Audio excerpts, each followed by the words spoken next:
Hello दोस्तों, स्वागत है आप सभी का आपके अपने यूट्यूब चैनल अरविंद शिक्षा केंद्र पर। तो आज के इस वीडियो में हम लोग क्लास 10th का मैथ्स का ट्रायंगल यानी त्रिभुज चैप्टर का पहला प्रमेय, आधारभूत समानुपातिक प्रमेय, बेसिक प्रोपोर्शनैलिटी थ्योरम यानी कि इसी को बीपीटी बोला जाता है, उसी के प्रूफ के बारे में जानेंगे। इस थ्योरम को दिया था थेल्स ने। तो आइए देखते हैं थेल्स ने क्या बताया था। थेल्स ने कहा था अगर कोई एक त्रिभुज ले लें और उसके किसी भी एक भुजा के समांतर यदि कोई एक लाइन खींच दें तो वह लाइन बाकी दो भुजाओं को भिन्न भिन्न बिंदुओं पर काटेगी। तो क्या होगा, जिन दो भुजाओं को भिन्न भिन्न बिंदुओं पर काटेगी वे दोनों भुजाएं एक ही अनुपात में होंगी यानी कि समानुपाती होंगी। कह क्या रहा है, आइए देखते हैं।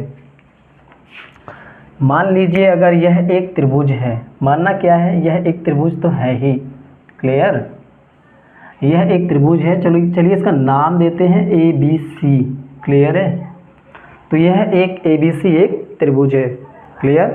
अब हम लोग क्या करें, इस त्रिभुज ABC के किसी भी एक भुजा के समांतर कोई एक लाइन खींच दें। कोई ज़रूरी नहीं हम BC के समांतर खींचें, हम AB के समांतर खींच सकते हैं, हम AC के समांतर खींच सकते हैं, क्लियर है। लेकिन किताबों में और हर जगह BC के नीचे वाली भुजा के समांतर खींचते। क्यों खींचेंगे? क्योंकि इससे समांतर खींचने में पढ़ने में सुविधा होती है। हम चाहे जैसे खींच सकते हैं, ये ध्यान दीजिएगा। तो हम लोग क्या करते हैं, BC के समांतर एक लाइन खींचते हैं, ठीक है, और ये AB को बिंदु P पर काट रहा होगा और AC को बिंदु Q पर काट रहा होगा, क्लियर है, ठीक है। इतनी बात समझ में आ रही होगी। आइए क्या है जो हमें पता है यानी जो दिया है उसको लिख लेते हैं और जो हमें प्रूफ करना है उसको भी लिख लेते हैं। तो इसमें क्या दिया है, इसमें दिया है ABC एक त्रिभुज है जिसमें PQ समांतर है BC के। दिया है ABC एक त्रिभुज है, ठीक है, जिसमें क्या है, PQ समांतर है BC के। PQ और ये समांतर का साइन होता है, PQ समांतर BC है, क्लियर। और कह रहा है सिद्ध कर दीजिए कि अगर ये जो बिंदु P और Q हैं भुजा AB और AC को बराबर अनुपात में बांटेंगे। मतलब सिद्ध क्या करना है, तो यहाँ पर देखिएगा, सिद्ध करना है, क्या सिद्ध करना है कि AP बटा PB जो होगा, AP बटा जो PB होगा वह AQ बटा QC के बराबर होगा, वह AQ बाई QC के क्या होगा, बराबर होगा। AP बाई PB बराबर होगा AQ बाई QC, ठीक है। चूँकि इतना जितना जानकारी दिया है इस प्रमेय ने उसके आधार पे इसको प्रूफ करना मुश्किल है। तो क्या करेंगे, तो हम लोग कुछ रचना करेंगे, अपनी तरफ से इसमें कुछ ऐड करेंगे। तो यहाँ पर हम लोग लिख लेंगे रचना क्या करना है। तो रचना होगा, यहाँ पर देखिएगा, चूँकि इसमें एरिया निकालना होगा और एरिया निकालना होगा तो हमें क्या चाहिए, लंब चाहिए होगा। तो हम लोग क्या करते हैं, इस बिंदु Q से भुजा AB पर लंब खींचते हैं। ये मान लीजिए यह बिंदु M है, ठीक है। ऐसे ही बिंदु P से भुजा AC पर लंब खींचते हैं, ये है, मान लीजिए यह बिंदु N है, ठीक है। कितना रचना किया। एक काम और करेंगे, क्या करेंगे, B को Q से मिला लेंगे, B को हम लोग Q से मिला देंगे और ऐसे ही हम लोग P को C से मिला देंगे, ठीक है। इतनी बात समझ में आ रही होगी। तो इतना हमने रचना किया। रचना क्या किया है हमने, यहाँ पर देखिए MQ लंब खींचा है किस पर, AB पर। तो लिख दें MQ लंब है किस पर, AB पर है। और क्या है, PN लंब है किस पर, AC पर। PN लंब है AC पर, ये क्या किया हमने, खींचा है। और क्या किया हमने B को Q से और P को C से मिलाया है। तो लिख देते हैं, और B को Q से तथा P को C से मिलाया। ठीक है, इतनी बात समझ में आ रही होगी। क्लियर। अब हम लोग क्या करेंगे, इसको प्रूफ करेंगे। क्या प्रूफ करके दिखाना है, ये हमें प्रूफ करके दिखाना है। तो कभी भी ज्योमेट्री में कोई क्वेश्चन लगाते समय या किसी थ्योरम को प्रूफ करते समय ये दिया है, सिद्ध करना है, रचना, हमेशा स्टेप वाइज लिख लीजिए। इससे क्या होगा, उस एग्जामिनर को इस क्वेश्चन के बारे में क्या क्या डिटेल है शॉर्ट में अच्छे तरीके से पता चल जाएगा। अब हम लोग करेंगे इसका प्रूफ। प्रूफ को ये प्रमाण कहा जाता, तो प्रमाण की इसका देखेंगे। कैसे देखेंगे, देखिए कुछ आइडिया बता देता हूँ ताकि आप सबको आइडिया रहे कि कैसे हम लोग जिसको प्राप्त करना है, हमें ये प्राप्त करना है तो कैसे प्राप्त करेंगे। पहला काम होगा, हम लोग त्रिभुज APQ लेंगे और उसका एरिया निकालेंगे। फिर क्या करेंगे, PBQ लेंगे, उसका एरिया निकालेंगे। एक काम हो गया। फिर इसी प्रकार से APQ लेंगे, उसका एरिया निकालेंगे। लेकिन पिछली बार बेस AP लिया था, अब की बार बेस AQ लेंगे। फिर उसके बाद त्रिभुज PQC ले लेंगे और इसका एरिया निकालेंगे। ठीक है, इतना आइडिया रहे। तो आइए देखते हैं कैसे किया जाएगा। पहला काम होगा त्रिभुज APQ में, त्रिभुज APQ में, और त्रिभुज APQ में क्या करना है हमें, त्रिभुज APQ का एरिया निकालना है। तो एरिया ऑफ त्रिभुज APQ, किसी भी त्रिभुज के एरिया को लिखने का ये तरीका होता है। क्या होगा, त्रिभुज का क्षेत्रफल क्या होता है, आप सबको याद होगा, 1/2 आधार गुणे ऊंचाई।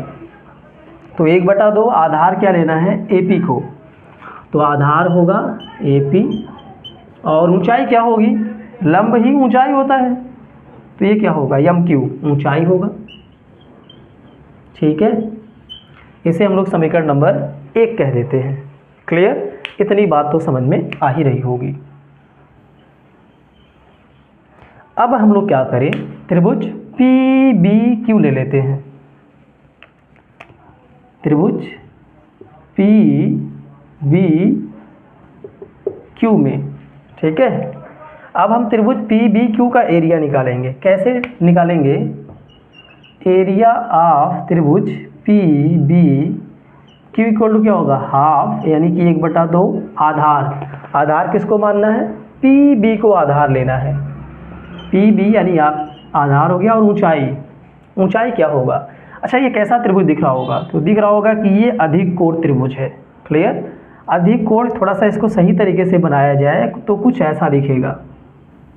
त्रिभुज PBQ को अगर बनाया जाए तो कुछ ऐसा दिखेगा। ठीक है, चूँकि यह एंगल क्या है, 90 से बड़ा, यानी यह अधिक कोण है। अगर इसका एरिया लिखना हो, मान लीजिए यह M है, यह N है, यह O है, और इस त्रिभुज का एरिया लिखना है, त्रिभुज एरिया ऑफ त्रिभुज MNO क्या होगा, हाफ होगा। ठीक है, इंटू बेस, बेस तो NO है। हाइट क्या होगी, हाइट का ही मैटर है। हाइट हमेशा बेस पे ली जाती है, बेस से हाइट मापी जाती है। तो हम लोग क्या करेंगे, इस बेस को थोड़ा सा आगे बढ़ाएंगे और इस पर एक लंब खींच देंगे। मान लीजिए यह यस है, तो हाइट क्या हो जाएगा, MS हो जाएगा। क्लियर है। उसी प्रकार से यहाँ भी बेस कौन है, PB है। क्लियर, तो हाइट कहाँ से मापना होगा, बेस से। तो हम क्या करेंगे, बेस को थोड़ा आगे बढ़ाएंगे, कहाँ, यहाँ तक गए, तो जो QM है इस बेस PB पर क्या होगा, हाइट होगा, लंब होगा। ठीक है, तो इस प्रकार से यहाँ ये तो हो गया ना, हाफ इंटू बेस, हाफ हो गया, बेस हो गया, हाइट क्या होगा इसके लिए, यही MQ इसके लिए हाइट होगा। कैसे, तो यहाँ से आप समझ सकते हैं। क्लियर, इसे समीकरण नंबर 2 कह देते हैं। इसको हटा देते हैं। अभी एक बार ऐसे ही और यूज होगा, तो इस कॉन्सेप्ट को याद रखिएगा। समीकरण 1 में क्या करें, 2 से भाग कर देते हैं। समीकरण 1 में 2 से भाग करने पर क्या मिलेगा, देखिएगा यहाँ पर। तो एक से पहले समीकरण नंबर 1 को लिख देते हैं। एरिया ऑफ त्रिभुज APQ बराबर क्या दिया है, 1/2 AP इंटू MQ, और 2 से भाग करना है तो 2 वाला यहाँ पर है। एरिया ऑफ त्रिभुज PBQ बराबर कितना, 1/2 आधार PB और हाइट कितना है, MQ है। क्लियर है। तो यहाँ से कुछ कैंसिल होगा क्या, हाफ से हाफ कैंसिल होगा, MQ से MQ कैंसिल होगा। तो यहाँ से एक समीकरण बनेगा, एरिया ऑफ त्रिभुज APQ बाय एरिया ऑफ त्रिभुज PBQ इक्वल टू कितना होगा, AP बाई PB। इसे समीकरण नंबर 3 कह देते हैं। ठीक है। ऐसे ही फिर से एक बार हम लोग त्रिभुज APQ लेंगे, लेकिन ध्यान दीजिएगा अब की बार बेस कौन लिया जाएगा, AQ। और यहाँ पर जब त्रिभुज APQ लिया था तो बेस कौन लिया था, AP लिया था। ठीक है। दोबारा जब त्रिभुज APQ लिया जाएगा तो बेस अब की बार कौन सा, AQ लेना है। इस बात का खासा ध्यान होना चाहिए।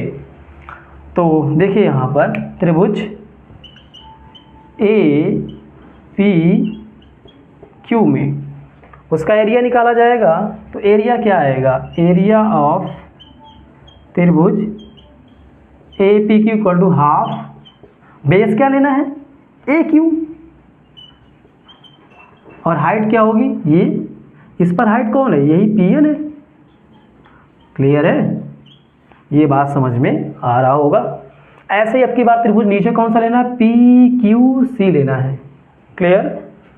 तो त्रिभुज PQC में इसका एरिया कैसे लिखेंगे, एरिया ऑफ त्रिभुज PQC हाफ होगा, बेस क्या लेना है, QC। अच्छा, इसका हाइट क्या होगा, सेम जैसा पीछे किया था।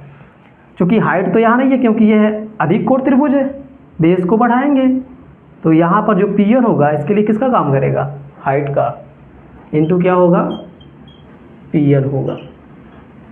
क्लियर। अब क्या करेंगे, 4 में 5 से भाग कर देते हैं। तो समीकरण 4 को 5 से भाग कर देते हैं तो मिलेगा क्या हमें, देखिए यहाँ पर एरिया ऑफ त्रिभुज APQ बाई क्या हो जाएगा, एरिया ऑफ त्रिभुज PQC। हाफ से हाफ कैंसिल हो जाएगा, PN से PN कैंसिल हो जाएगा, क्या बचेगा, AQ by QC। AQ by QC से समीकरण नंबर 6 कह देते हैं। क्लियर है।